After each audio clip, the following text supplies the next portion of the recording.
विचार करिएगा, वरना ये समय तुम्हारा निकलता चला जा रहा। हरे मिली नरदेह तुमको, बनाओ काज कुछ अपना, पचो मत आए जग में, जानियो रैन का सपना। हरे नर नारियों, जैसे रात में हम लोग स्वप्न देखते हैं, हालांकि उस समय पर हमें स्वप्न सच मालूम पड़ता, असली प्रतीत मालूम होता, लेकिन जब हम सुबह उठते हैं, जब हमारी आंखें खुलती हैं, तब हमें होश आता कि नहीं भाई, हम तो स्वप्न देख रहे थे, ये सब भ्रम है। ठीक उसी प्रकार से ये दुनिया भी 10, 20, 100 साल का स्वप्न है। अब आप कहोगे हम जाग रहे, परंतु प्रेमी भाई बहनों, ऐसा हरगिज नहीं है। जिस दिन मौत का वक्त आएगा, हरे आप रोगे, हाय हाय करके चिल्लाओगे कि हाय, हमने सारी जिंदगी यूं ही स्वप्न में गुजार दी, जागने का समय तो अभी आया था, जो कुछ करना था अभी करना था। लेकिन प्रेमी भाई बहनों, अब पछताए होत क्या, जब चिड़िया चुग गई खेत। महात्मा प्रेम से जीवों को समझाते हैं कि भाई देह और गृह सब झूठा, भरम में काहे को खपना, ये घर बार हमारा अपना नहीं, हरे पराया देश है, ये सराय खाना है, ये मुसाफिर खाना है, ये शरीर भी तुम्हारा अपना नहीं, ये भी काल का पिंजरा है, किराए का मकान है, पराया मकान है।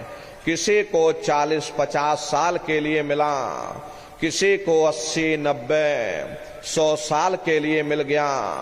हर जितने जितने श्वास उस मालिक ने बख्शे हैं, उसे भुगतने के बाद में हमें शरीर को यहीं छोड़ जाना। श्वास दुधारा नित्य ही जारी, एक दिन खाली चाम। हरे प्रेमी भाई बहनों, एक तालाब पानी से चाहे कितना भी क्यों ना भरा हो, आप एक छोटी सी नाली काटकर खोल दीजिए, तालाब में छोटा सा छेद कर दीजिए, तो सारा पानी ही तालाब से बाहर निकल जाएगा। ठीक उसी प्रकार से हमारा ये शरीर भी श्वासों का भंडार है। जब तक श्वासों का भंडार जारी है, हम दुनिया के काम काज में फंसे हुए, दुनिया के कारोबार में उलझे हुए, लेकिन जिस वक्त ये श्वासों का भंडार खाली होगा, हरे टेलीफोन खड़क जाएंगे, तार पहुंच जाएंगे, संदेश पहुंच जाएंगे, सब रिश्ते नातेदार, सब कुटुंब परिवार वाले, सब अड़ोस पड़ोस वाले मिनटों सेकंडों में इकट्ठा हो जाएंगे। हरे प्रेमी भाई बहनों, जिस शरीर से तुम इतना प्रेम किया करते थे, उसे कोई एक रात भी घर में रखने को तैयार नहीं होता। कंधों पर लटका करके शमशान भूमि पर छोड़कर आ जाते। हिंदू लोग तिनका तोड़ाते कि जैसे तिनका टूट गया, तेरा मेरा रिश्ता नाता टूट गया। मुसलमान, सिख या ईसाई लोग खाक की मिट्टी कब्र में डाल देते। जो मेरे लिए खाक की मिट्टी है, वह मेरे लिए तू है। हरे प्रेमी भाई बहनों, मामूली कष्ट नहीं होता, मौत के समय में घन घोर पीड़ा होती है। सहजो बाई ने उस पीड़ा को बयान किया कि सहजो मौती आइया, अंगे अंग दिया तोड़, और हिया जरे छाती फटे, उठे पीर घन घोर। गुरु महाराज सत्संग में फरमाते थे कि जैसे 1,00,000 बिच्छू एक साथ मिलकर के हमारे जिस्म पर डंक मारे, उससे भी लाखों करोड़ों गुना ज्यादा मौत के समय में दर्द होता है। जब मृत्यु आती है तो किस तरह से प्राण निकलते, प्राणों के निकलने की क्या प्रक्रिया होती है, जरा उसे भी आप लोग समझ लीजिए। देखो प्रेमी भाई बहनों, जैसे संसार में महाप्रलय आती, महाप्रलय के समय क्या होता, सबसे पहले पूरी पृथ्वी ढह जाती। ये पृथ्वी पानी में घुल करके पानी बन जाती है। मानव सृष्टि की प्रलय एक बड़ी कयामत है और शरीर की प्रलय एक छोटी कयामत है। तो जैसे ही मौत आती, सबसे पहले गुदा चक्र टूटता है, सिमटत भास श्वास उठ जावे और प्राण पति जम सिमट समावे। उस समय हमारी श्वासें रुक जाती, शरीर की चेतना पीछे सिमटने लगती। तो सबसे पहले गुदा चक्र ही टूटता है, क्योंकि गुदा चक्र में पृथ्वी का वास होता। गुदा चक्र टूट करके ऊपर इंद्रिय चक्र में समा जाता। इंद्रिय चक्र में जल का वास होता, यानी जल ने पृथ्वी को घोल दिया। फिर जब इंद्रिय चक्र टूटेगा तो ऊपर नाभि चक्र में समा जाएगा। नाभि चक्र में अग्नि का वास होता, यानी अग्नि ने फिर जल को सुखा दिया। ये नीचे से सिमटाव होता है, नीचे से ऊपर की ओर सिमटाव होता। फिर जब ये नाभि चक्र टूटेगा तो हृदय चक्र में समा जाएगा। हृदय चक्र में वायु का वास होता, यानी वायु ने अग्नि को अपने में समाहित कर लिया और इस तरह से वायु आकाश में उड़ गई। जब यह कर्म कलाई उपजावे और बुद्धि सुरत की आन दबावे, जब यह जीवात्मा पांचों तत्वों को लांग करके जल पृथ्वी अग्नि वायु आकाश पांचों तत्वों को लांग करके ऊपर आती है, तो काल दाढ़ में आन दबानी और जब ढर के नैनन से पानी, जब काल अपनी दाढ़ में दबाता उस समय नेत्रों से पानी निकलता। इंद्रियां टूट टूट करके चकनाचूर हो जाती। सब रिश्ते नातेदार खड़े रह जाएंगे। डॉक्टर वैद्य हकीम सब आपको घेरे रह जाएंगे, लेकिन आप अपनी पीड़ा को, अपने दुख को उस समय किसी से बयान नहीं कर पाओगे। सिर्फ आपके नेत्रों से अश्रु टपकेंगे। हर यमदूत आते हैं, प्राणों की डोरी को तोड़ देते और जीवात्मा को खींच करके इस शरीर से बाहर कर दिया जाता। और जैसे ही जीवात्मा शरीर से अलग हुई, ये शरीर मिट्टी हो जाता। फिर इस मिट्टी को एक रात अपने घर में कोई रखने को तैयार नहीं होता। आपके कितने भी सगे संबंधी क्यों ना हो, खास नात रिश्तेदार क्यों ना हो, लेकिन एक रात कोई घर में मट्टी रखने के लिए तैयार नहीं होते। कहते भाई जल्दी करो जल्दी करो, अब इनकी शक्ल देखने में हमको डर लग रहा, जल्दी से बाजार से कफन खरीद के लाओ, जल्दी से लकड़ियां खरीद के लाओ, जल्दी से चिता तैयार करो, इनको घर में से जल्दी से उठा ले जाओ, वहीं शमशान भूमि पर जला देना। ये जो घर में इनके कपड़े लत्ते पड़े हुए, हर इनके कपड़े लत्ते भी उठा ले जाओ, वहीं शमशान भूमि पर जला देना। जिस बिस्तर पर ये लेटे रहे, ये बिस्तर भी अशुद्ध हो गया। अब इनकी छुई हुई चीज हमको घर में एक नहीं चाहिए, इसलिए इनका बिस्तर भी उठा ले जाओ, वहीं शमशान भूमि पर जला देना।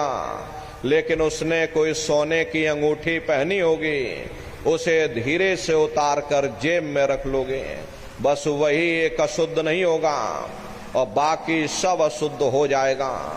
हरे महात्मा कहते हैं कि भाई कुटुंब परिवार मतलब काम, बिना धन पास नहीं जाए।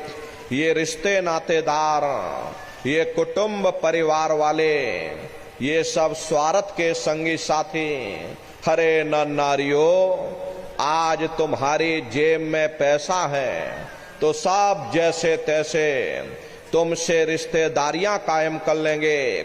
आज जेब खाली हो जाए तो बेटा बाप को बाप कहने के लिए तैयार नहीं होता। आप रोज कचहरियों में मुकदमों का हाल देखते हो। यदि किसी पिता ने बंटवारा करते समय किसी एक बेटे को 1000 रुपया कम दे दिया या 1 बीघा जमीन कम दे दी तो बेटा बाप का दुश्मन बन जाता, उसे ले जाकर कचहरियों में खड़ा कर देता। अरे अपना यहाँ क्या है, ये स्वार्थ के संगी साथी, कोई तुमको याद करने वाला नहीं। 13 दिन बाद 13वीं मना दोगे, लड्डू पूड़ी पकवान बना करके खिला दोगे, फिर जाने वाले को कोई याद नहीं करता। अभी बूढ़े बुजुर्गों से पूछा जाए कि क्या तुमको तुम्हारे माँ बाप की याद आती है तो कहेंगे भाई नहीं आती। अरे क्यों नहीं आती, तुम्हारे माँ बाप थे, तुमको पाला पोसा बड़ा किया, खुद भूखे रहे होंगे, तुम्हारा पेट पाला होगा, तुमको तुम्हारे माँ बाप की याद क्यों नहीं आती? क्योंकि तुम्हारे सामने तुम्हारे लड़के बच्चे हो गए, तुम्हारे नाती पोता पंती और संती हो गए, इसलिए तुम अपने माँ बाप की यादों को भूल गए और नई यादों में बस गए।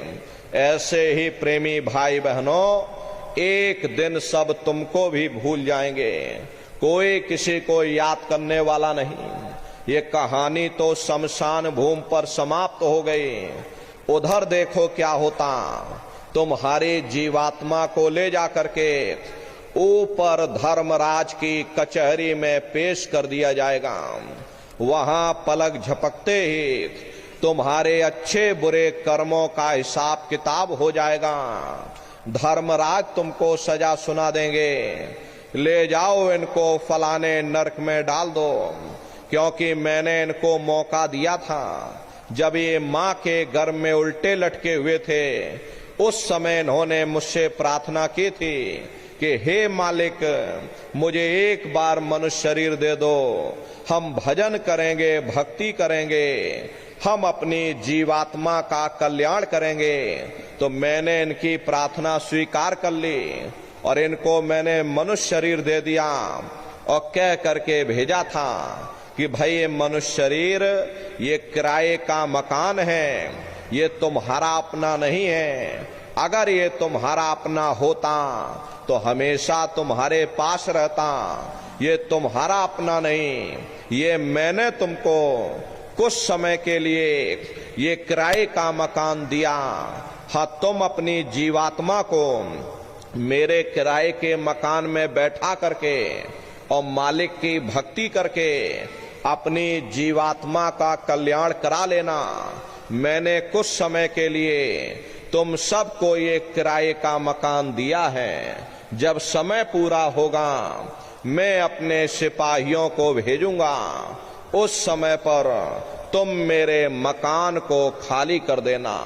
लेकिन इतना ध्यान रखना कि जैसा साफ सुथरा मैंने तुमको ये किराए का मकान दिया, वैसा ही साफ सुथरा तुम मुझको वापस लौटाना। लेकिन इस किराए के मकान में बैठ करके इन्होंने अच्छे बुरे कर्म कर डाले। मेरे किराए के मकान को इन्होंने अपने कर्मों से गंदा कर दिया, इसलिए कर्मों की सजा इनको मिलेगी। ले जाओ इनको फलाने नरक में डाल दो। अरे महात्मा कभी झूठ नहीं बोलते। महात्माओं ने जब साधना किया और साधना करके जब ऊपर गए, ऊपर जा करके जब उन्होंने नरकों का हाल देखा तो हमारी आपकी जानकारी के लिए उन्होंने धर्म ग्रंथों में लिख दिया कि लोह के खम्भ तपत के माही, और जहां जीव को ले चिपटाई वहां लोहे के खंबे अग्नि से धधक धधक कर लाल हो रहे। ऐसे खोटे जीवों को उन खंभों में चिपटाया जाता जीव हाय हाय करके तड़फता है, तड़फ तड़फ जीव जुलम बुखारी, और तपत खम दुखी उपजे भारी। असहनी वेदना होती, असहनी दुख दर्द होता, जीव वहां रोता चिल्लाता रहता। वहां कोई तुम्हारी पुकार सुनने वाला नहीं, कोई तुम्हारी दर्द भरी आवाज को सुनने वाला नहीं। हरे न नारियों, ये दुर्दशा क्यों हो गई?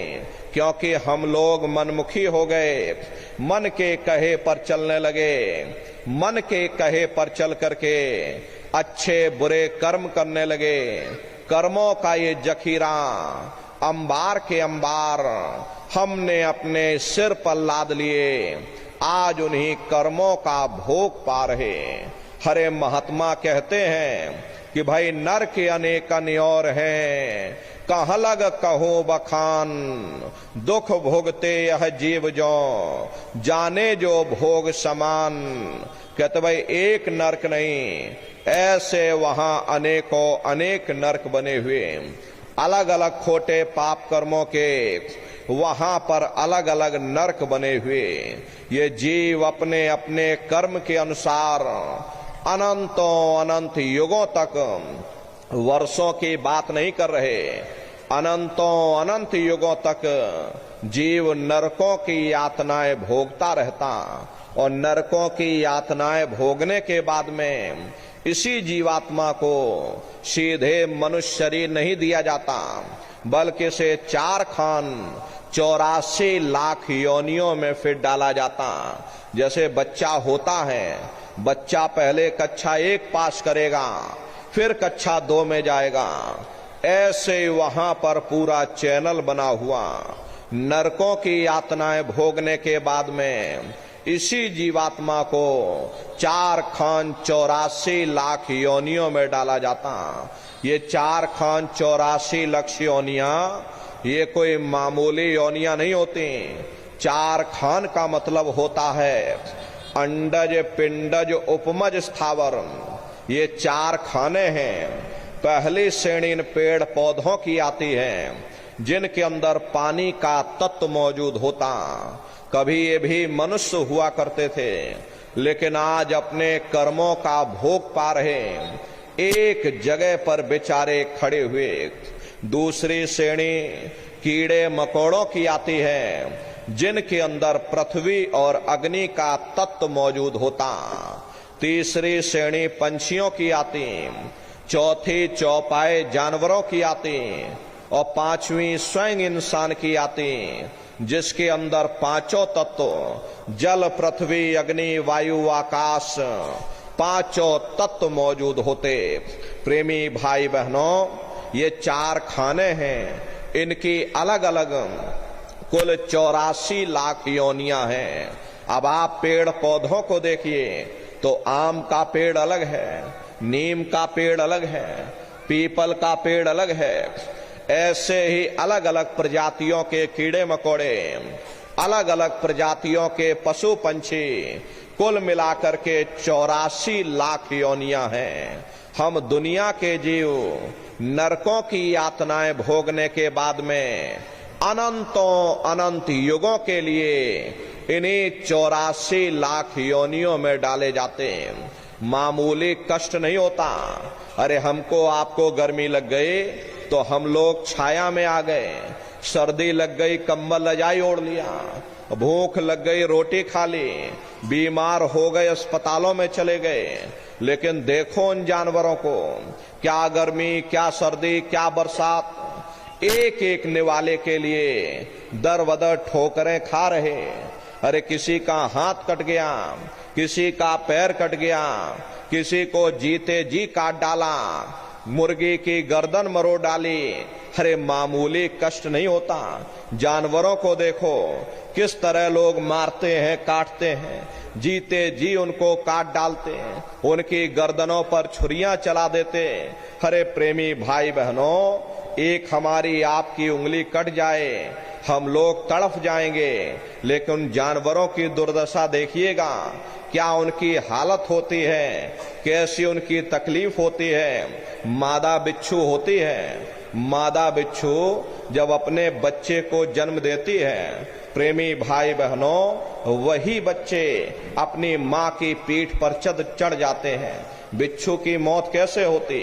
वही मादा बिच्छू के बच्चे अपनी माँ की पीठ पर चढ़ जाते हैं और धीरे धीरे उसी के मांस को खाते हैं। तड़प तड़प करके प्रेमी भाई बहनों, वो बिच्छू अपना मौत तड़प तड़प के अपनी जान देती है। उस समय मामूली कष्ट नहीं होता। ऐसे न जाने कितने जानवर हैं, कितने कीड़े मकोड़े हैं, कितने जीव हमसे टकरा करके मर जाते हैं, कितने जीव हमारे पैरों से रुंध करके मर जाते हैं, कितने जीव हमारे श्वास लेने से मर जाते हैं। बीमार बैलों की दुर्दशा देखो, मुंह से फसूकर निकलता रहता, लेकिन टनों बोझा उनके ऊपर डाल दिया जाता, डंडा मार मार करके चलाया जाता। क्या उनको दर्द नहीं होता? अरे उनको भी दर्द होता, उनको भी तकलीफ होती, लेकिन वे बेचारे बेजुबान हैं, कुछ बोल नहीं पाते, कुछ बता नहीं पाते। हम लोगों के अंदर जुबान है, हम लोग बोल बता देते, वे सिर्फ रोते और चिल्लाते रहते। अरे कौन उनकी पुकार सुनने वाला, कौन उनकी दर्द भरी आवाज को सुनने वाला, कौन सी अदालत में जाकर के वे बेचारे दरवाजा खटखटाएं, कौन मजिस्ट्रेट उनकी फरियाद को सुनेगा? हरे प्रेमी भाई बहनों, कोई सुनने वाला नहीं। हरे कई जन्म भय कीट पतंगा, कई जन्म भय मीन कुरंगा, कई जन्म पंखी सरफोयो, कई जन्म हैवर वृक्ष जोयो, मिल जगदीश मिलन के वरिया और चिरंकार यह देश सजरिया। करोड़ों करोड़ युगों से हम लोग नरकों की यातनाएं भोगने के बाद इन्हीं कीड़े पतंगों की योनि में, पेड़ पौधों की योनि में, तो कभी पशु और पंछियों की योनि में भटका खाते हैं। प्रेमी भाई बहनों, 84 लाख योनियों की सबसे जो आखिरी योनि होती है वो गाय और बैल की योनि होती है। गाय स्त्री का रूप लेती है, बैल पुरुष का रूप लेते। ये 84 लाख योनियों की सबसे आखिरी योनि यानी कि अंतिम पायदान होता है। इसीलिए हमारे धर्म शास्त्रों में गाय और बैल को काटना निषेध किया गया, क्योंकि गाय और बैल न जाने कितने युगों से नरकों की यातनाएं भोगने के बाद, 84 लाख योनियों में भटकने के बाद, तब इनको गाय और बैल की योनि में डाला जाता। इसके बाद इनको मनुष्य शरीर मिलना होता। लेकिन यदि गाय बैल को हम बीच में मार देंगे या काट देंगे, मान लो गाय बैल की उम्र 10 साल की है और 5 साल की उम्र में हमने किसी गाय या बैल को मार दिया, तो बाकी बचे हुए 5 साल ये प्रेत योनि में भटका खाएंगे। 5 साल प्रेत योनि में भटकने के बाद फिर जब इनको मनुष्य शरीर मिलेगा, ये बच्चे पैदा होंगे, तो यही बच्चे चिड़चिड़े स्वभाव के पैदा होंगे। इसीलिए हमारे धर्म शास्त्रों में गाय और बैल को काटना निषेध किया गया। तो ये गाय और बैल की योनि, ये 84 लाख योनियों की सबसे आखिरी योनि यानी कि अंतिम पायदान है। उसके बाद तब जाकर के हम लोगों को दोबारा फिर से मनुष्य शरीर प्राप्त होगा। इसीलिए कहा गया कि बड़े भाग्य मानुष तन पाया, कोट जन्म जब भटका खाया, बड़े ही सौभाग्य से हम लोगों को ये मानव तन मिला।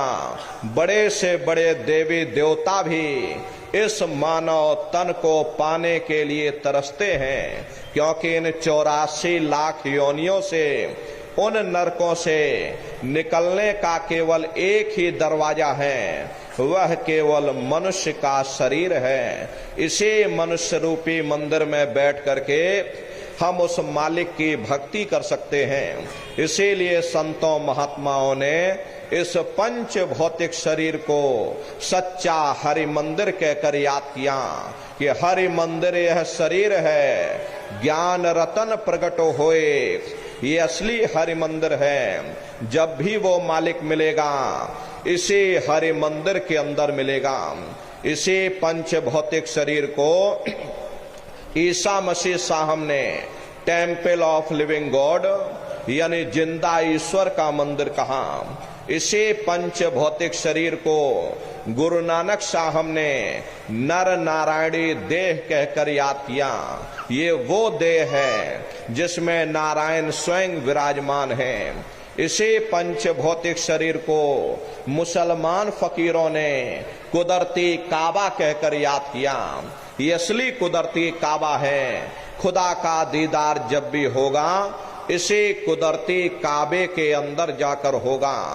बाहर से आज तक न कभी किसी को परमात्मा मिला, न भविष्य में कभी मिल सकता। परमात्मा जब भी मिलेगा तुम्हें तुम्हारे अंदर मिलेगा। यही कबीर साहब ने लिखा कि जो तिल माही तेल है, जो चकमक में आग, और तेरा साईं तुझ में, और जाग सके तो जाग। जिस तरह तिल में तेल होता, पत्थर में अग्नि होती, ठीक उसी तरह से वो मालिक हर एक के घट घट में, हर एक के वजूद के अंदर बैठा हुआ। यही आपके धर्म पुस्तकों में भी लिखा कि अरे मोको का धूड़े रे बंदे, मैं तो तेरे पास में, और ना तीरथ में ना मूरत में, मैं तो हूँ विश्वास में। ना मैं तीरथ में मिलूंगा, ना मैं मूरत में मिलूंगा, न अन्य किसी कर्म कांड में मिलूंगा। मैं जब भी मिलूंगा तो मैं तुम्हारे अंदर मिलूंगा। अब सवाल ये उठता है कि आखिर इस हरि मंदिर के अंदर जाकर के हम उस परमात्मा को कैसे प्राप्त करेंगे। इसके लिए संतों महात्माओं ने केवल 3 साधन बताए। साधन 3 सारिन वर्णे, और साधन सब थोथे मान। इस कलयुग में उस मालिक को पाने के लिए संतों महात्माओं ने केवल 3 साधना बताई। पहला है सुमरन, दूसरा है ध्यान, और तीसरा है भजन। सुमरन कहते उस मालिक को याद करना, ध्यान कहते हैं दृष्टि को एकाग्र करना, और भजन कहते हैं कान में उंगली डाल करके उस शब्द को सुनना, उस नाम को सुनना, उस आवाज को सुनना जो मालिक के घर से आवाज आ रही। प्रेमी भाई बहनों, ये सुरत शब्द नाम योग की साधना है। जितने भी महात्मा धरती पर आए, सबसे पहले कबीर साहब आए। कबीर साहब ने सुरत शब्द नाम योग की साधना जारी की। उसके बाद गुरु नानक साहब आए। गुरु नानक साहब ने भी सुरत शब्द नाम योग की साधना जारी की। उसके बाद और भी महात्मा आए, कबीर, नानक, दादू दरिया, भीखा, रविदास, पलटू जगजीवन, गोस्वामी जी महाराज, जिन्होंने रामचरित्र मानस बनाई, उन्होंने भी सुरत शब्द नाम योग की साधना जारी की। अरे आपके राजस्थान की धरती पर मीराबाई हुई, सहजोबाई हुई, उन्होंने भी उस मालिक को पाया, सुरत शब्द नाम योग की साधना करके पाया। प्रेमी भाई बहनों, ये सुरत शब्द नाम योग की साधना है। इस साधना की 3 क्रियाएं हैं। पहला सुमरन, दूसरा ध्यान, और तीसरा है भजन। तो कैसे आप लोग सुमरन करोगे, कैसे आप लोग ध्यान करोगे, और कैसे आप लोग भजन करोगे, जरा अच्छी तरह समझिएगा और फिर घर पर बैठ करके करिएगा। तो सबसे पहले सुमरन कैसे किया जाएगा। सुमरन करने के लिए एक माला आप लोग ले लेना। ये देखो प्रेमी भाई बहनों, 108 दाने की ये माला है।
योग केवल नाम या धारा, सुमेर सुमेर नर उतरहि पारा। कलयुग में केवल नाम का आधार है, वो नाम तुम्हारे अंदर दिन और रात धुनकारें दे रहा। तो उसी घंटे संग की आवाज को महात्माओं ने शब्द या नाम कहा, उसी को मुसलमान फकीरों ने कलमा कहा, उसी को ईसा मसीह साहब ने वर्ड या लागश कहकर याद किया, उसी को गुरु नानक साहब ने अनहद वाणी कहकर याद किया।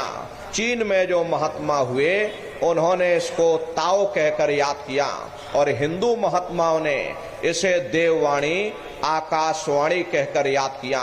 उन अलग अलग महात्माओं ने अपनी अपनी भाषा में हम लोगों को समझाने की कोशिश की कि भाई वो घंटे संग की आवाज तुम्हारे सबके अंदर गूंज रही, वो आपको सुनाई पड़ेगी। लेकिन शुरुआती समय में आपको ऐसा मालूम पड़ेगा कि कहीं बड़ी दूर पर घंटियां बज रही, टन टन टन, लेकिन सुनाई हरेक को पड़ेगी। प्रेमी भाई बहनों, जब घंटे संग की आवाज आपको सुनाई पड़ने लग जाए, तब आप सीटी की आवाज को छोड़ देना और घंटे संग की आवाज को पकड़ लेना, उसको आप सुनने लग जाना। जब आप उसको सुनने लग जाओगे तो वो आवाज धीरे धीरे बढ़ना शुरू होगी, और बढ़ते बढ़ते इस कदर बढ़ेगी कि आपके रोम रोम में घंटे और संग की आवाज गूंजने लग जाएगी। अरे बड़ी घनघोर आवाज होती है, बड़ी मधुर वो आवाज होती। ये जो दुनिया के संगीत आप सुनते हो, ये बाहर जो दुनिया के गाने सुनते हो, उस रूहानी संगीत के सामने ये दुनिया के संगीत कुछ नहीं है। जब आप उस रूहानी संगीत को सुनोगे, इतना भारी आनंद आपके ऊपर छा जाएगा, इतनी खुशी आपको होगी, ऐसा नशा आपके ऊपर चढ़ जाएगा, इतना आप उस आवाज में खो जाओगे कि आप सारी दुनिया को ही भूल जाओगे। हरे प्रेमी भाई बहनों, शंकर भगवान को वही नशा चढ़ा था। शंकर भगवान कोई गांजा भांग नहीं पीते थे। ये तो हमने आपने शंकर भगवान को बदनाम कर दिया कि शंकर भगवान गांजा भांग पीते थे, चलो हम भी गांजा भांग पिएंगे। लेकिन नर नारियों, शंकर भगवान ने कभी गांजा भांग नहीं पिया। शंकर भगवान जिस नशे में लीन रहते थे, वो नाम का नशा था, वो ध्यान का नशा था, वो भक्ति का नशा था। जब आप उस आवाज को सुनोगे तो आपको भी वो नशा चढ़ जाएगा, क्योंकि उस आवाज में चुंबक है। जब आप उस आवाज को सुनोगे तो वो आवाज आपको अपनी ओर खींचेगी, और जब खिंचाव होगा तो जीवात्मा का फैला हुआ प्रकाश 9 द्वारों से सिमटने लगेगा। अब ये 9 द्वार कौन कौन से हैं? देखो प्रेमी भाई बहनों, अच्छी तरह समझने की कोशिश करिएगा।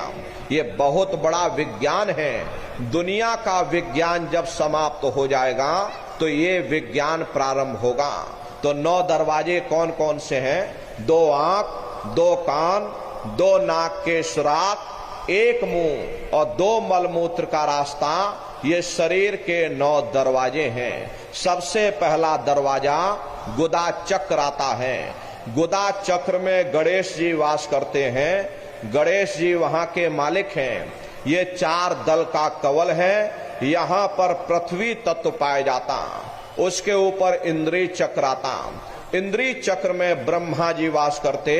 ये 6 दल का कवल है। यहाँ पर जल तत्व पाया जाता, उसके ऊपर ये नाभि चक्र आता।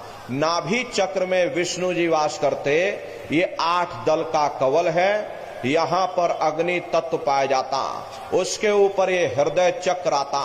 हृदय चक्र में शिव जी वास करते। ये 12 दल का कवल है। यहाँ पर वायु तत्व पाया जाता। हरे वास तो वो ऊपरी मंडलों में करते हैं, लेकिन उनका प्रकाश, उनकी किरणें इन चक्रों पर पड़ती हैं। उसी के ऊपर एक कंठ चक्र आता है। यहाँ पर आद्या महाशक्ति की किरणें पड़ती। ये 16 दल का कवल है। और आप सबसे ऊपर, तुम्हारी जीवात्मा सबसे ऊपर दोनों आंखों के मध्य भाग में बैठी है, जहां पर देवियां बिंदी लगाती हैं और पुरुष जहां टीका लगाते। ये बिंदी और टीका यहां पर इसीलिए लगाया जाता क्योंकि यहां जीवात्मा बैठी है, उसका श्रृंगार किया जाता। तो ये 10वां द्वार है जहां पर तुम्हारी जीवात्मा बैठी हुई। इसी 10वें दरवाजे पर बैठ करके तुम्हारी जीवात्मा अपने प्रकाश को 9 दरवाजों में फैलाती है, जिससे आपका शरीर चलता, आपके हाथ आपके पैर चलते हैं। जब आप भजन करोगे और घंटे शंख की आवाज को सुनोगे तो उस आवाज में चुंबक है, वो आवाज आपको अपनी ओर खींचेगी और जब खिंचाव होगा तो जीवात्मा का फैला हुआ प्रकाश 9 दरवाजों से सिमट करके यही 10वें दरवाजे पर इकट्ठा हो जाएगा। और जैसे पूरा प्रकाश सिमट करके यहाँ इकट्ठा हुआ, तुरंत शब्द जीवात्मा को खींच करके इस शरीर से बाहर कर देगा। फिर आप अपनी आंखों से देखिएगा कि हमारा शरीर ये है, हम ये खड़े। आप अपने शरीर से अलग हो जाओगे। जैसे चिड़िया होती है, चिड़िया घोंसले से निकल करके आसमानों की उड़ान भरती है, शाम को फिर अपने घोंसले में आ जाती। ऐसे ही तुम्हारी जीवात्मा इस शरीर रूपी घोंसले से निकल करके ब्रह्मांडों की सैर करेगी, देवी देवताओं के दर्शन करेगी और घूम करके फिर अपने शरीर रूपी घोंसले में वापस चली आएगी।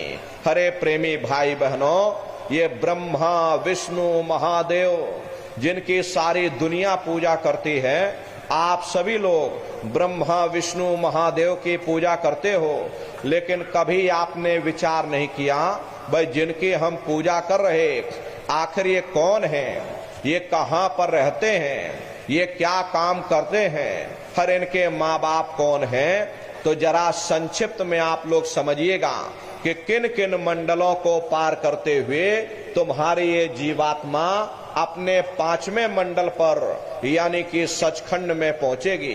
प्रेमी भाई बहनों, जब आप भजन करोगे और घंटे शंख की आवाज को पकड़ करके शरीर रूपी घोंसले से जब बाहर निकल जाओगे तो उसी घंटे शंख की आवाज को पकड़कर यही जीवात्मा फिर ब्रह्मांडों की चढ़ाई करती है। पलक झपकते यह जीवात्मा खरबों जोजन मील ऊपर चली जाती। ये सूरज चांद सितारों को पार करने के बाद सबसे पहले जो आपको लोक मिलेगा उसे महात्माओं ने शिवलोक कहा। शिवलोक तमोगुणी स्थान है, वहां के मालिक शिव जी हैं, वो पार्वती जी के साथ उस लोक में विराजमान हैं। शिव जी का दर्शन करने के बाद फिर जब आप ऊपर चढ़ोगे उसी के ऊपर आपको ब्रह्मा जी का लोक मिलेगा। ब्रह्मा जी का लोक वो रजोगुणी स्थान है, वहां के मालिक ब्रह्मा जी हैं, वो गायत्री सावित्री और सरस्वती के साथ उस लोक में विराजमान हैं। ब्रह्मा जी का दर्शन करने के बाद फिर घंटे शंख की आवाज को पकड़ करके फिर जब आप ऊपर चढ़ोगे उसी के ऊपर आपको विष्णु लोक मिलेगा। विष्णु लोक वो सतोगुणी स्थान है, वहां के मालिक विष्णु जी हैं, उनका बड़ा मनमोहक स्वरूप है। उनकी 4 भुजाएं हैं और चारों भुजाओं में शंख गदा पद्म और चक्र सुशोभित हैं और आप क्षीर सागर में लक्ष्मी जी के साथ विराजमान हैं। ये तीनों देवता ब्रह्मा विष्णु महादेव अपने अपने लोक में बैठ करके राज कर रहे। एक रचयिता है जो हम जीवों को रचता है, एक पालनहार है जो हम जीवों को पालता है, और एक संहार करता जो जीवों को नष्ट कर देता। एक का काम है घड़े को बनाना, एक का काम है घड़े की सुरक्षा करना, एक का काम है घड़े को फोड़ देना। इनकी जो माता है वो आद्या महाशक्ति है। ब्रह्मा विष्णु महादेव लोक के ऊपर वो आद्या महाशक्ति का लोक आता। उसी लोक को पार करने के बाद सबसे पहला देश पड़ता है, या यूं कह लीजिए कि पहली राजधानी पड़ती है, जिसे महात्माओं ने सहस दल कवल कहा। वो राजधानी है ये ब्रह्मा विष्णु महादेव के जो लोक हैं उस राजधानी के अंतर्गत आने वाले जिले हैं। जैसे आपके महाराष्ट्र की राजधानी मुंबई है, ये अकोला आपका जिला है। इसी तरह प्रेमी भाई बहनों, वो सहस दल कवल राजधानी है। राजधानी का जो मालिक है वो निरंजन भगवान है। ये ब्रह्मा विष्णु महादेव ये निरंजन भगवान के ही पुत्र हैं, और ये आद्या महाशक्ति ये निरंजन भगवान की अर्धांगिनी हैं, और निरंजन भगवान स्वयं तीनों लोकों के मालिक हैं। उन्हीं को त्रिलोकीनाथ कहा जाता। हिंदू उन्हीं को परमात्मा कहते, मुसलमान उन्हीं को खुदा कहते, ईसाई उन्हीं को गॉड कहते।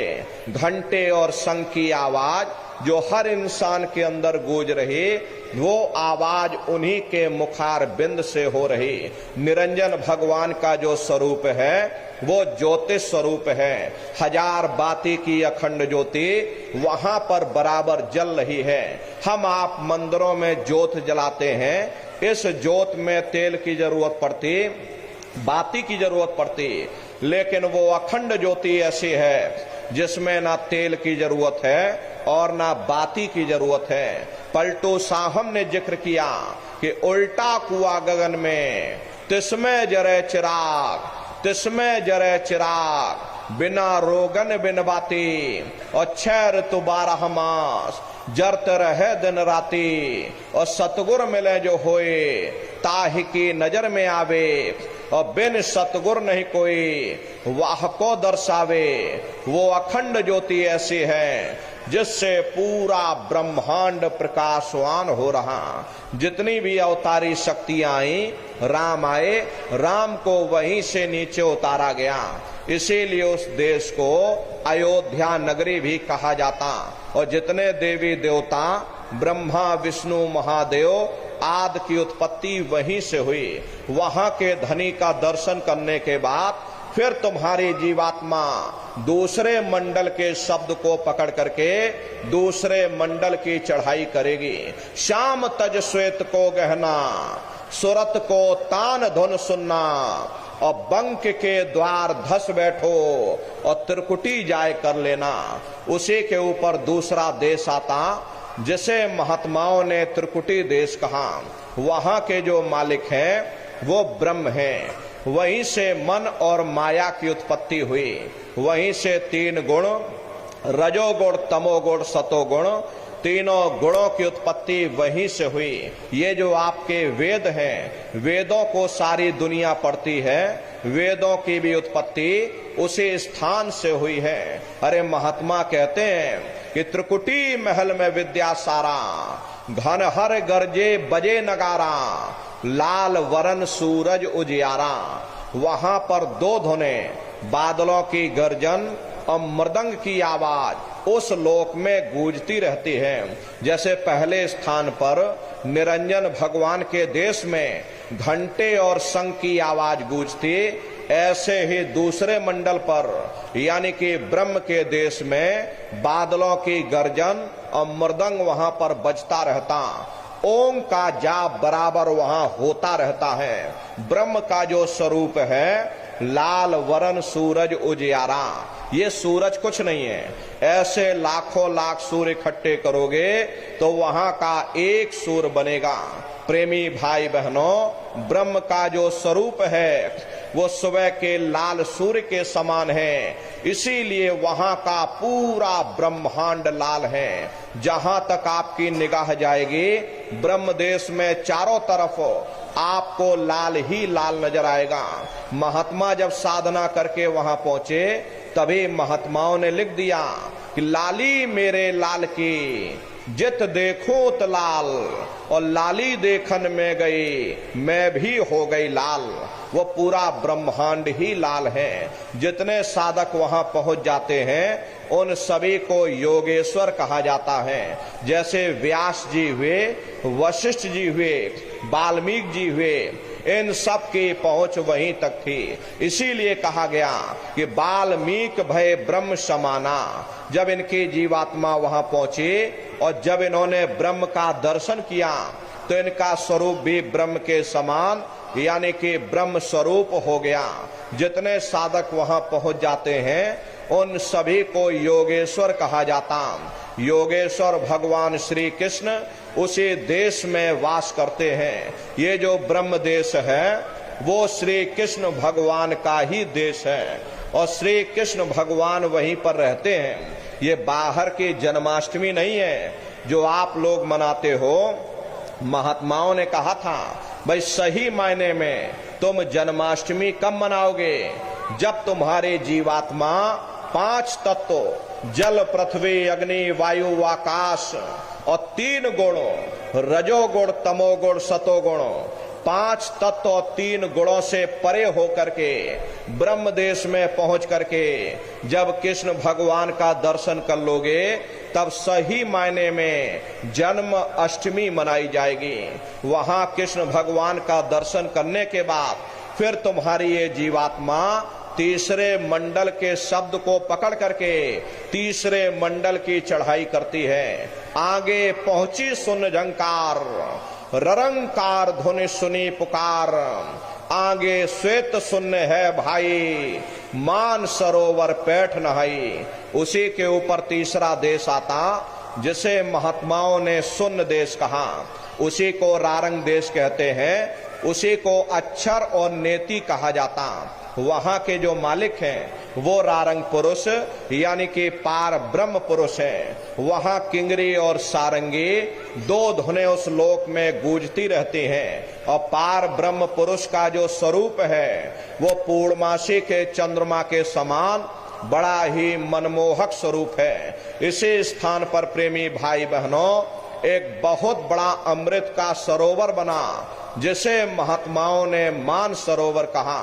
जब तुम्हारी ये जीवात्मा उस मान सरोवर में स्नान कर लेगी तो जन्म जन्मांतरों के मैले पाप कर्म साफ हो जाएंगे। अरे यहाँ के पानी से तुम्हारे कर्मों की सफाई नहीं होने वाली, ये बाहर का पानी तुम्हारे शरीर के मैल को धो सकता है, लेकिन जो पापों का मैल है, जो अंतःकरण में गंदगी जमा, वो जब साफ होगी जब आप तीसरे मंडल पर पहुंच करके उस गंगा में डुबकी लगाओगे। उसमें स्नान करने के बाद ये जीवात्मा हंस रूप हो जाती है। हंसन मिले हंसा हो जाई, मिले जो अमी हारा है। जीवात्मा का खुद का प्रकाश उस अमृत के सरोवर में स्नान करने के बाद 16 सूर्य के बराबर हो जाता। तब फिर यही जीवात्मा चौथे मंडल के शब्द को पकड़ करके चौथे मंडल की चढ़ाई करती है। 2 पर्वत के संग निहारो भवर गुफाते संत पुकारो। 2 पर्वतों को पार करने के बाद वो बड़ा सुंदर देश आता जिसे महात्माओं ने भवर गुफा कहा। वहां के जो मालिक हैं वो सोहंग पुरुष हैं। वहां बंसी यानी मुरली की मधुर ध्वनियां सदा उस लोक में उच्चारण होती रहती और सोहंग पुरुष का जो स्वरूप है वो दोपहर के सूर्य के समान महाप्रकाशवान स्वरूप है। स्वरूप में अंतर है। पहले स्थान पर निरंजन भगवान का जो स्वरूप था वो ज्योतिष स्वरूप था। दूसरे स्थान पर ब्रह्म का जो स्वरूप है वो सुबह के लाल सूर्य के समान है। तीसरे स्थान पर पार ब्रह्म का जो स्वरूप है वो पूर्णमासी के चंद्रमा के समान है। और चौथे स्थान पर सोहंग पुरुष का जो स्वरूप है वो दोपहर के सूर्य के समान महाप्रकाशवान स्वरूप है। वहां के धनी का दर्शन करने के बाद ताके परे धाम सतनामा और बीन बजे सतलोक ठिकाना। सोहंग देश के ऊपर वो 5वां देश आता जिसे महात्माओं ने सचखंड देश कहा। वो सचखंड देश अजर अमर अविनाशी सदा एक रस रहने वाला देश है। वहां न काल है न कर्म है, न दुख है न संताप है, न पुण्य है न पाप है।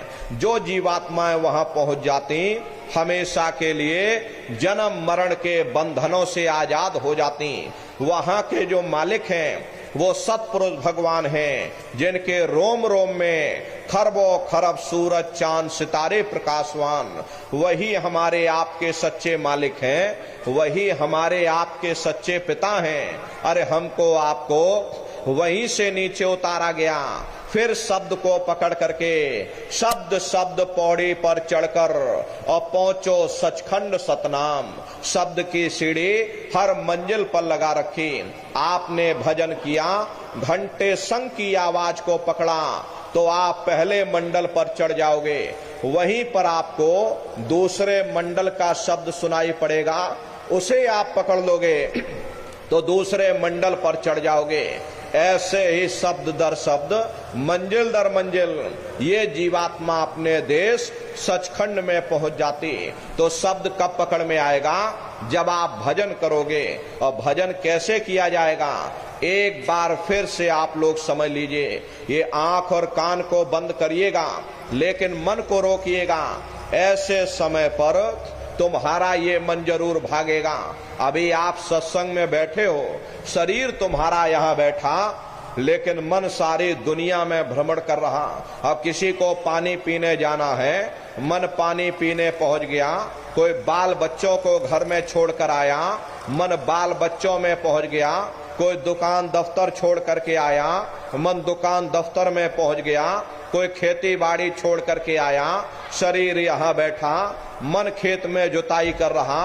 तो ऐसे भजन से कोई लाभ नहीं होगा। जिन्होंने मार मंडाला उन्हीं को सूरमा कहना, और बड़ा बैरी ये मन घट में, इसी का जीत ना कटना। अगर दुनिया में कोई हमारा दुश्मन है, वो केवल हमारा मन है। ये मन रूपी रावण कब मरेगा? जब 9 द्वारों पर फतेह हासिल करके तुम यहाँ 10वें द्वार पर चढ़ जाओगे, तब सही मायने में दशहरा मनाई जाएगी। ये बाहर की दशहरा नहीं है, जो लकड़ी का रावण आप बना देते हो और फूंक फांक करके फिर वापस चले आते। महात्माओं ने कहा था, भाई सही मायने में तुम दशहरा कब मनाओगे, विजयदशमी कब मनाओगे? जब 9 द्वारों पर फतेह हासिल करके तुम यहाँ 10वें द्वार पर चढ़ जाओगे, तब सही मायने में विजयदशमी मनाई जाएगी। तब ये मन रूपी रावण तुम्हारा मरेगा। तब तुम्हारी जीवात्मा, हरेसी जीवात्मा को महात्माओं ने राम भी कहा। अरे आपकी धर्म पुस्तकों में लिखा है, एक राम दशरथ का बेटा, एक राम घट घट में लेटा, एक राम का सकल पसारा, एक राम है सबसे न्यारा। एक वो राम है जो अयोध्या के वासी हैं, और एक राम घट घट में लेटे, यानी हमारी आपकी जीवात्मा जो हर एक के अंदर मौजूद है। महात्माओं ने कहा भाई एक वो राम है, और एक राम का सकल पसारा, यानी पहले स्थान के मालिक वो निरंजन भगवान, जिनको दुनिया त्रिलोकीनाथ कहती है, जिनका ये पूरा पसारा, पूरा संसार है। महात्माओं ने कहा भाई एक वो राम है, और एक राम है सबसे न्यारा। 5वें स्थान के मालिक वो सत्पुरुष भगवान जो हमारे आपके सच्चे पिता हैं। महात्माओं ने कहा भाई एक वो राम है। तो महात्मा तो उस राम की महिमा गाते। मोटी बात आप लोग पकड़िए कि भजन कैसे करोगे।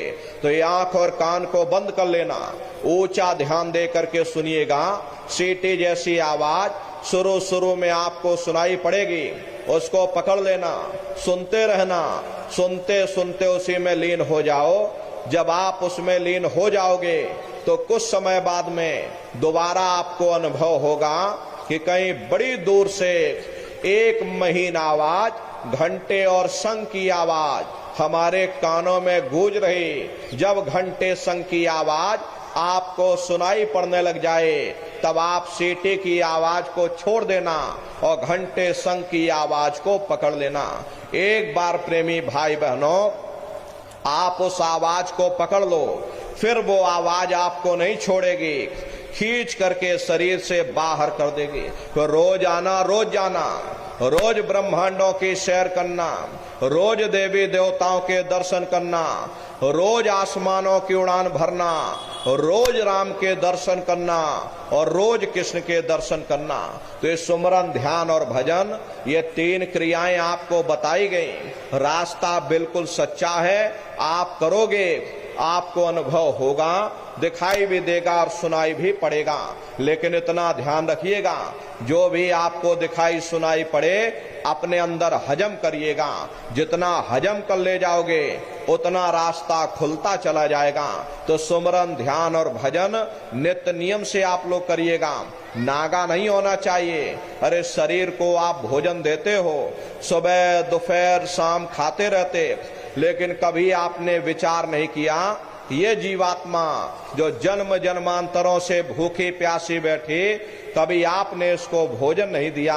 अरे इसका भोजन शब्द है, इसका भोजन नाम है।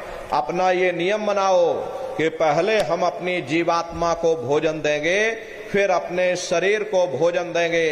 अगर ये नियम आपका बन गया तो आपका लोक भी बन जाएगा और परलोक भी बन जाएगा। हरे नर नारियों, मालिक को पाने के लिए तुम्हें घर बार छोड़ने की जरूरत नहीं है, तुम्हें समाज छोड़ने की जरूरत नहीं है, तुम्हें जात बिरादरी बदलने की जरूरत नहीं। हरे जात पात के रगड़े झगड़े ये हमारे अपने नहीं है, ये सिर्फ हमारे मन की खुराफात है। आप सभी लोग बुद्धिमान हो, अपनी अपनी बुद्धि से आप सभी लोग जरा विचार करिएगा। जब गुरु नानक साहब नहीं आए थे तब कोई सिख नहीं था, जब मोहम्मद साहब नहीं आए थे तब कोई मुसलमान नहीं था, जब ईसा मसीह साहब नहीं आए थे तब कोई ईसाई नहीं था। और पीछे लौटते चले जाओ तो केवल मनुष्य ही मनुष्य रह जाते। ये रगड़े झगड़े किसने पैदा किए? ये हमने आपने पैदा किए। कोई भी महात्मा यहाँ पर आकर के ना कोई कौम मनाने आता, ना कोई महात्मा यहाँ मजहब चलाने आते, ना कोई यहाँ पर पंथ चलाने आते, और ना ही आप हमारे हाथों में ये डंडे और तलवारें देने के लिए आते। अरे आप तो सच्चा मार्ग, सनातन मार्ग समझाने के लिए इस धरा भूमि पर शरीर रूप में अवतरित होते हैं। इसीलिए महात्मा कहते हैं, भाई जाति पाति पूछे नहीं कोई, हरि का भजे सो हरि का हुई। लोग यहाँ जात पात बनाते बनाते मर गए, लेकिन ऐ नारियों, जब तुम्हारी ये जीवात्मा इस मनुष्य रूपी चोले को छोड़ करके ऊपर धर्मराज की कचहरी में पहुंचेगी, वहां न तुमसे ये पूछा जाएगा कि तुम किस जाति के हो, तुम किस कौम के हो, तुम किस मजहब के हो, तुम हिंदू हो या मुसलमान हो, तुम हिंदुस्तान से आए हो या तुम पाकिस्तान से आए हो। अरे वहां तुम्हारे कर्म देखे जाएंगे, भक्ति भाव देखा जाएगा, मालिक से मिलने का प्रेम और प्यार देखा जाएगा। इसीलिए महात्मा कहते हैं, भाई मालिक को पाने के लिए तुम्हें जात बिरादरी बदलने की जरूरत नहीं है, तुम्हें समाज छोड़ने की जरूरत नहीं है, तुम्हें बाल बच्चे छोड़ने की जरूरत नहीं है, तुम्हें जंगलों पहाड़ों में भटकने की जरूरत नहीं है, तुम्हें साधु सन्यासी और बाबा बनने की जरूरत नहीं। अरे भाई तुम अपने अपने घर परिवार में रहो, अपने अपने बाल बच्चों के साथ रहो, मेहनत और ईमानदारी से काम करो और 24 घंटे में घंटा 2 घंटा अपनी जीवात्मा के कल्याण के लिए सुरत शब्द नाम की कमाई यानी कि सुमरन, ध्यान और भजन करिएगा। हरे नर नारियों, यही दौलत तुम्हारे काम आएगी, बाकी सब यही पड़ा रह जाएगा। सुई की एक नोक भी तुम्हारे साथ में जाने वाली नहीं है। अरे बड़े बड़े राजे महाराजे आए, सारी जिंदगी उन्होंने ये किला बनाते बनाते गुजार दिया। आज उनके किलों को जाकर देखो, आज खंडहर बने पड़े हुए हैं। विश्व विजेता सिकंदर सारी दुनिया पर राज करने का ख्वाब देखता था, वो भी मुट्ठी खोल करके चला गया। कोई क्या साथ लेकर जाएगा? जो चीज तुम्हारे साथ में जाने वाली वो केवल मालिक की भक्ति है। इसलिए प्रेमी भाई बहनों, वो दौलत कमा लो जो अंत समय में तुम्हारे काम आवे, वरना ये समय तुम्हारा निकलता चला जा रहा। ये श्वासों की पूंजी दिन प्रतिदिन कम होती चली जा रही। हम लोग कहते हैं कि भाई हमारी उम्र बढ़ रही, अरे आपकी उम्र बढ़ नहीं रही, आपकी उम्र दिन प्रतिदिन घटती चली जा रही। ये चंद श्वासों की पूंजी जो लेकर के आप बैठे हो, ये दिन प्रतिदिन कम होती चली जा रही। एक समय ऐसा आएगा ये बुलबुला तुम्हारा फूट जाएगा, फिर ना जाने तुमको दोबारा मनुष्य शरीर मिले ना मिले, अरे भटकते रह जाओगे युगों युगों के लिए नरकों और चौरासियों में। इसलिए प्रेमी भाई बहनों, अहो भाग्य है आपका, आपको ये मनुष्य शरीर मिल गया।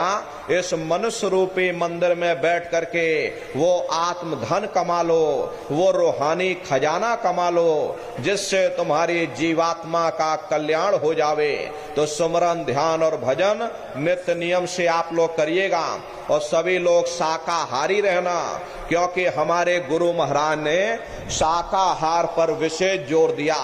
गुरु महाराज हमारे कहते थे कि बच्चा तुम लोग शाकाहारी रहना, शाकाहार का प्रचार करते रहना, इसी से देश और दुनिया में भारी परिवर्तन होगा। हरे नर नारियों, परिवर्तन कोई कानून बनाने से नहीं होता, परिवर्तन कोई आंदोलन करने से नहीं होता, परिवर्तन कोई तोड़ फोड़ करने से नहीं होता। परिवर्तन तब होता है जब लोगों के विचार बदलते हैं, लोगों की भावनाएं बदलती हैं। विचार जब बदलेंगे जब लोगों का खान पान शुद्ध होगा। देशी कहावत है, जैसा खाए अन्न वैसा होए मन। जब इंसान पशुव्रती भोजन करेगा तो उसकी बुद्धि स्वतः ही पशुओं जैसी हो जाएगी, सोच विचार उसका चिंतन स्वतः ही पशुओं जैसा हो जाएगा। फिर जिस शराब के नशे में माँ बहन बेटी की पहचान खत्म हो जाए, उस शराब को पी करके यह कैसे पता चलेगा कि क्या अच्छा और क्या बुरा है।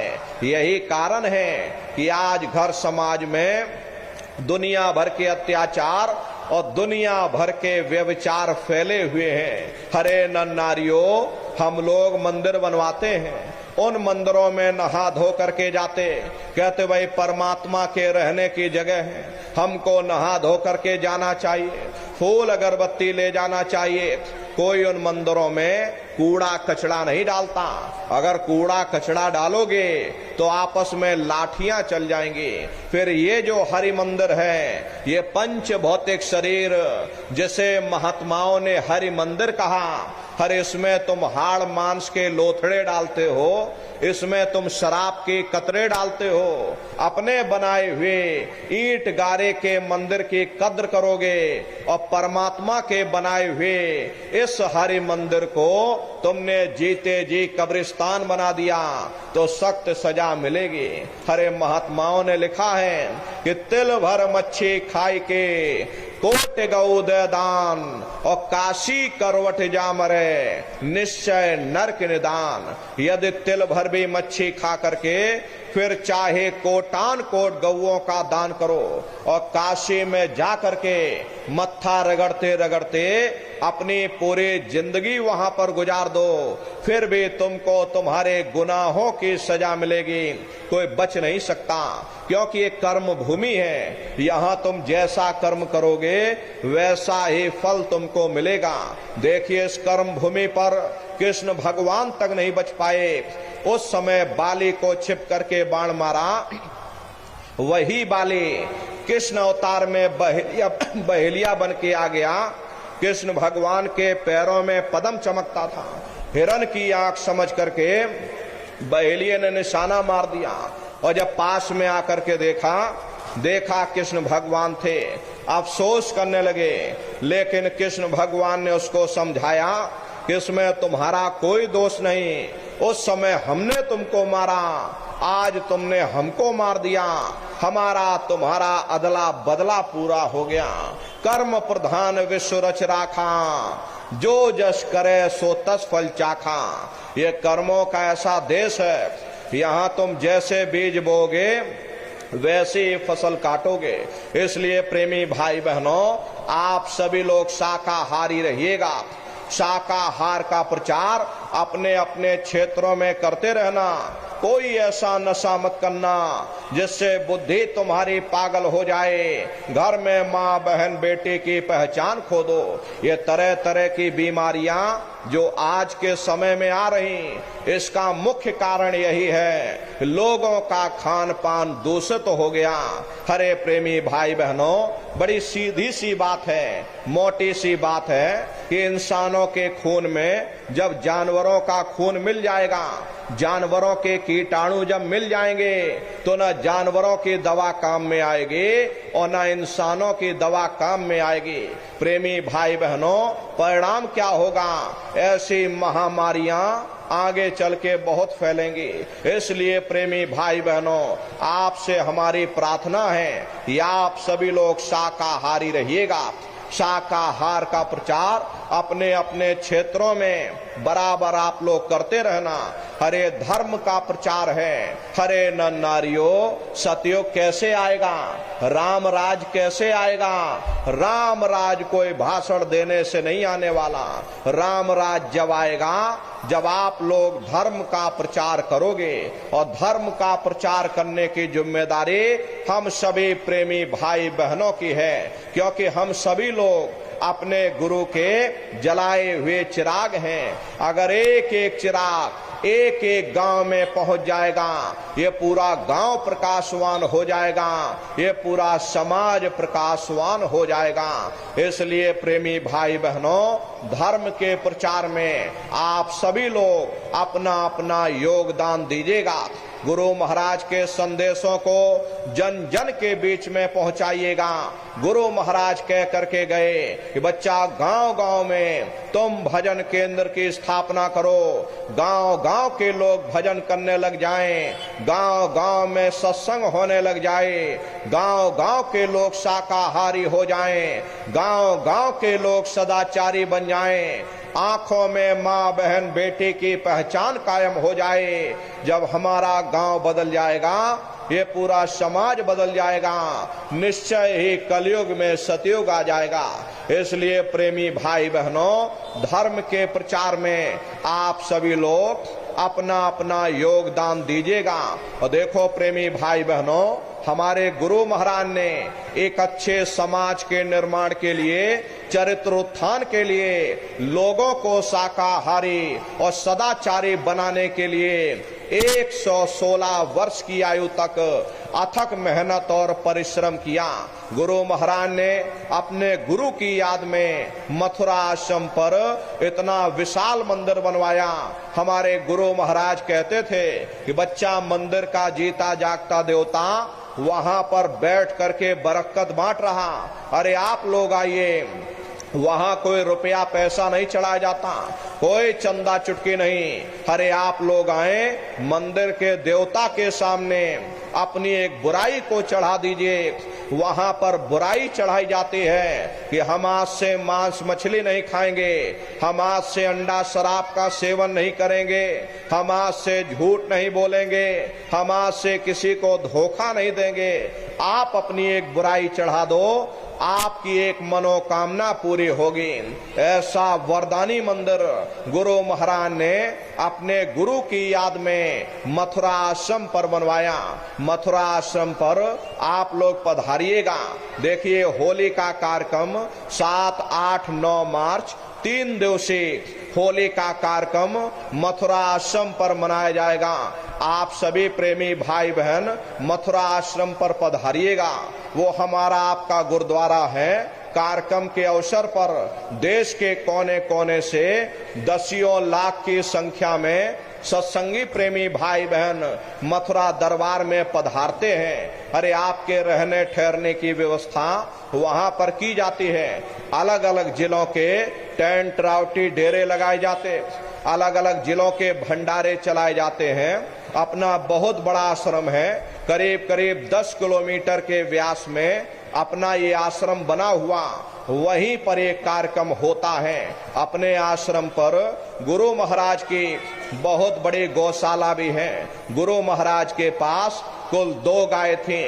2 गायों का इतना बड़ा परिवार है कि आज के समय में करीब करीब 3000 गायें और 3000 से ऊपर सांड हैं। गौशाला अलग है और नंदीशाला अलग है।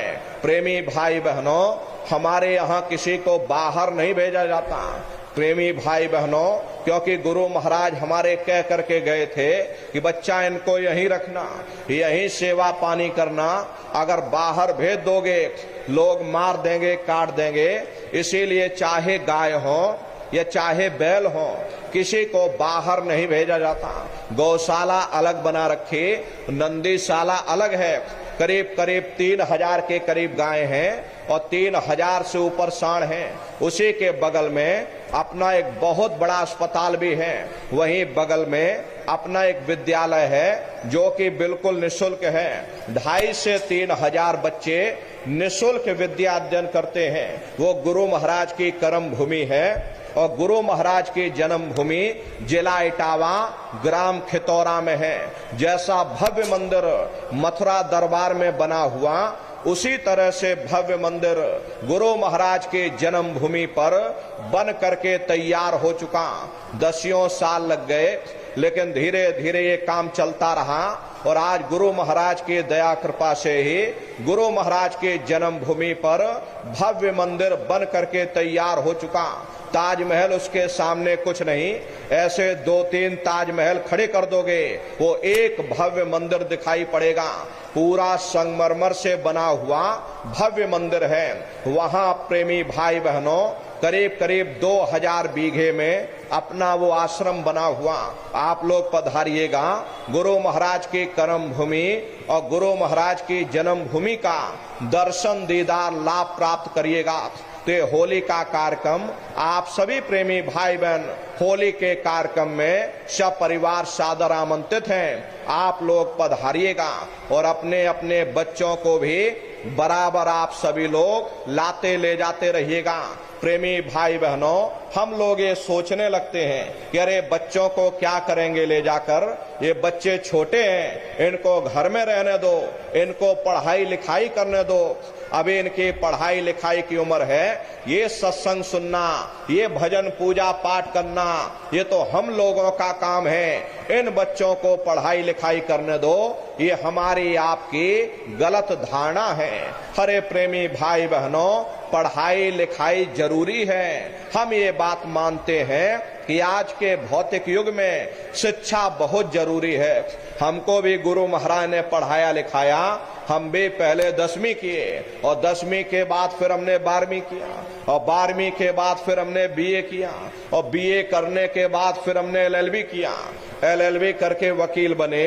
गुरु महाराज ने हमको भी पढ़ाया लिखाया, लेकिन पढ़ाई लिखाई के साथ साथ अच्छे संस्कार भी जरूरी है। और संस्कार कोई MA BA की डिग्री करने से नहीं पढ़ते, संस्कार कोई डिप्लोमा करने से नहीं पढ़ते।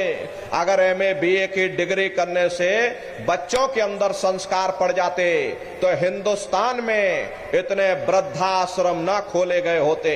अरे संस्कार पढ़ेंगे महात्माओं के वचनों से, संस्कार पढ़ेंगे सत्संग के माध्यम से। ये बच्चे देश के भविष्य हैं। एक अच्छे समाज के निर्माण के लिए बच्चों के अंदर अच्छे संस्कार डालना ये समय की बहुत बड़ी मांग है। इसलिए प्रेमी भाई बहनों, अपने अपने बच्चों पर विशेष आप लोग ध्यान दीजिएगा। ये बच्चे कच्चे घड़े हैं, इनको आप बचपन से तैयार करिए। इनको अच्छी शिक्षा देना, इनको अच्छे संस्कार देना, खुद भी भजन करना, बच्चों को भी भजन ध्यान सुमरन पर बैठाना, इनको सत्संग में लाते ले जाते रहना, इनको दरबार में लाते ले जाते रहना। हरे प्रेमी भाई बहनों, तुम्हारे बच्चों के अंदर अच्छे संस्कार पड़ जाएंगे। यही बच्चे प्रेमी भाई बहनों बड़े होकर के माँ बाप का नाम रोशन करेंगे, घर और समाज का नाम रोशन करेंगे।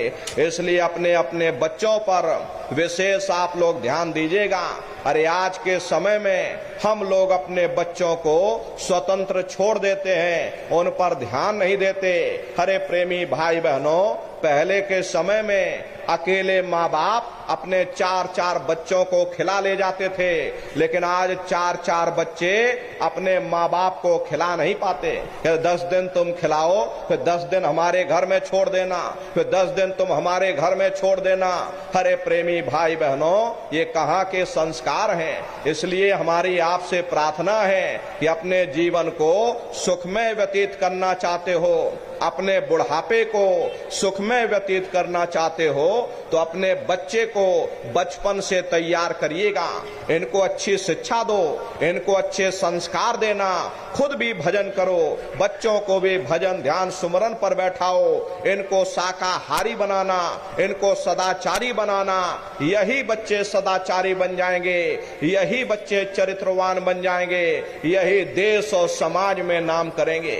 इसलिए प्रेमी भाई बहनों, हमारी आपसे प्रार्थना, अपने अपने बच्चों के साथ, इष्ट मिष्ट परिवार वालों के साथ, आप सभी प्रेमी भाई बहन होली के कार्यक्रम में सब परिवार सादर आमंत्रित हैं। आप लोग पधारिएगा और सुमरन ध्यान और भजन बराबर आप लोग करते रहना।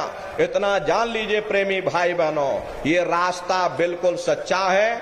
आप करोगे, आपको अनुभव होगा, दिखाई भी देगा, सुनाई भी पड़ेगा, आपका लोक भी बन जाएगा और आपका परलोक भी बन जाएगा।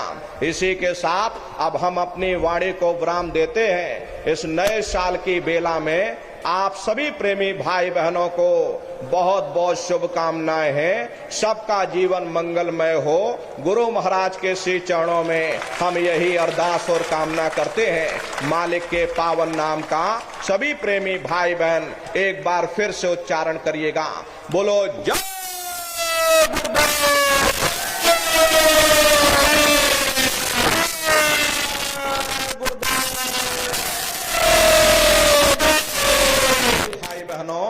आप लोगों के बीच में ये झोली वाले जाएंगे। जो भी प्रेमी भाई बहन अपनी श्रद्धा से गुरु महाराज की गौओं के लिए दक्षिणा भेंट सेवा देना चाहते हैं, झोली में डाल दीजिएगा। बाकी हम नीचे उतरेंगे, आप लोगों से बारी बारी से मिल भी लेंगे। आप लोग कोई धक्का मुक्की मत करिएगा, बारी बारी से आप लोग आइएगा। सभी लोग खड़े हो जाएं। अब आप सभी लोग खड़े हो जाइए। प्रेमी भाई बहनों, अभी हम नीचे उतर जाएंगे, आप लोगों से बारी बारी से मिल भी लेंगे। आप लोग अपने सिर को बिल्कुल ढक करके आइएगा। सबसे पहले माताएं बहनें आएंगी, उसके बाद भाई लोग आएंगे। बगल में गुरु महाराज की गाड़ी है, चरण पादुका है। दर्शन करते हुए प्रसाद ले करके और सत्संग का प्रसाद ले करके तब आप सभी लोग अपने अपने घरों की तरफ पधारिएगा। मालिक के पावन नाम का सभी प्रेमी भाई बहन एक बार फिर से उच्चारण करिए। बोलो जय गुरुदेव, जय गुरुदेव जी महाराज का कहना है खाने से होगी भलाई, खाने से हुए खराब, जोड़ कर विनय हमारे जी की अर्जी है। जय गुरुदेव जी महाराज का कहना है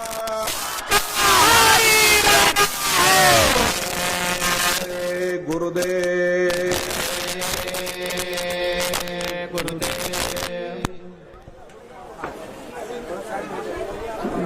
जय गुरुदेव। देखो प्रेमी भाई बहनों, अभी पूज्य महाराज जी आपसे मिलने के लिए मंच के नीचे आ रहे हैं। भाई लोग थोड़ा धीरज रखेंगे, बहनें माताएं पहले आएंगी। बहनें माताएं इधर बाईं तरफ से ध्यान दीजिए, आइए। और माताओं बहनों, आप निवेदन स्वीकार करिए, जब महाराज जी का दर्शन करने के लिए आइए तो अपने कपड़े से, धोती या दुपट्टे से अपने सिर को ढक करके आइए। महाराज जी के दर्शन करने के लिए जब आइए तो अपने कपड़े से, अपने दुपट्टे से या साड़ी से अपने सिर को, कानों को गलों को ढक करके आइए, आराम आराम से आइए, आराम आराम से। महाराज जी के आगे